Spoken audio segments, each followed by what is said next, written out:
Ito po mga kabidang dinis ay kung mapapansin nyo, ang dahon niya ay parang tabako, malapad siya. Ito ay gamot ng mga sakit ng kasukasuan, sugat. Yung dahon niya mga kabidang dinis, ito po, pigain nyo lang, lagyan nyo ng kunting haway nyo o tubig. Kahit wala na, basta mapiga nyo lang, mabisang gamot po ito sa kasukasuan. Ang lapad ng dahon niya parang lapad ng tabako, no? Dahon ng tabako.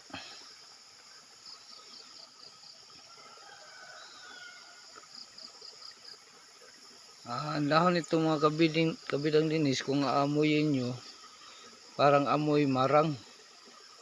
Kung kukunin nyo tapos aamuyin nyo, amoy marang po ito. Kakaibang damo po ito sa mga kabidang dinis, sa lahat ng di pa po nakakaalam. Kung inaamoy nyo, kung nandyan po sa inyo ito, ay mabisang gamot ito sa mga sugat at sakit ng mga kasukasuan. Ipahid nyo lang dahon niya, kung hindi ipigain nyo, ilagay nyo kung saan bandang sugat.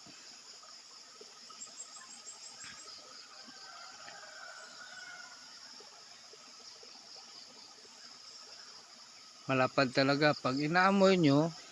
Aamuyin ko ulit, kasi parang ang amoy nito ay parang amoy na hinog na marang.